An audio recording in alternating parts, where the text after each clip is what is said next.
Hello guys, இனி நம்ம இந்த வீடியோவில் எதை பற்றி பேச போகிறோம் அப்படின்னு பார்த்தீங்கன்னா சமீபத்தில் நம்ம தக் லைஃப் படத்துலேருந்து ஒரு வெறித்தனமான ஒரு அப்டேட் ஒன்று வெளியாயிருக்கு.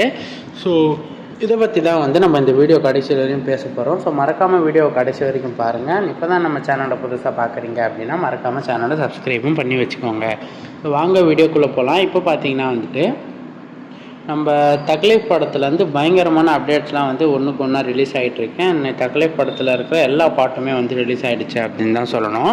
அண்ட் இந்த பாட்டு எல்லாமே பார்த்திங்கன்னா நம்ம ஏஆர் ரஹ்மான் சார் செதுக்கி வச்சுருக்காரு அப்படின்னு தான் சொல்லணும்.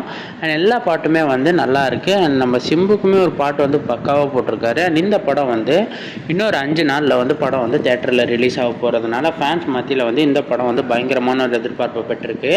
அண்ட் இந்த படத்துலேருந்து பயங்கரமான புது அப்டேட்ஸ்லாம் லீக் ஆகிட்டே இருக்குது.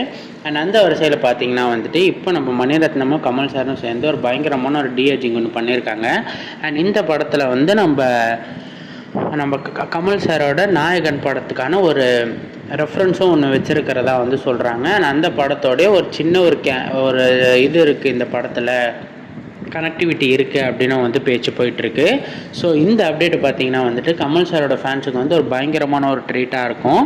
ஏன் அப்படின்னு பார்த்தீங்கன்னா வேலு அந்த கேரக்டரை யாராலையுமே மறக்கவே முடியாது. அந்த அளவுக்கு நம்ம கமல் சார் அந்த கேரக்டரை நடிச்சுட்டு போயிட்டாரு.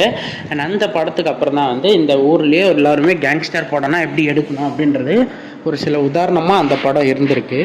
ஸோ அந்த வரிசையில் இந்த படமும் நம்ம கமலும் மணிரத்னமும் சேர்ந்து வேறு லெவலில் பிளாஸ்ட் பண்ண போகிறாங்க. சினிமானா என்ன அப்படின்றத இவங்க 2 பேர் சேர்ந்து காட்ட போகிறாங்க அப்படின்னு சொல்லி ஃபேன்ஸ் மத்தியில் பயங்கர பேச்சாக போயிட்டுருக்கு. ஸோ யாரெல்லாம் தக்லைஃப் படத்தை FDFS பார்ப்பீங்க, அதை பற்றி அண்ட் அது மட்டும் இல்லாமல் யாருக்கெல்லாம் இந்த படம் பயங்கரமான ஹைப் தருது, செம்ம வெயிட்டிங்கில் இருக்கீங்க அப்படின்றத மறக்காமல் கமெண்ட்ஸில் சொல்லிடுங்க. அண்ட் யாரெல்லாம் இந்த படத்தை STRக்காகவே பார்க்க போகிறீங்க அப்படின்றவங்களும் மறக்காமல் கமெண்ட்ஸில் சொல்லிவிடுங்க. ஸோ நன்றி நண்பா.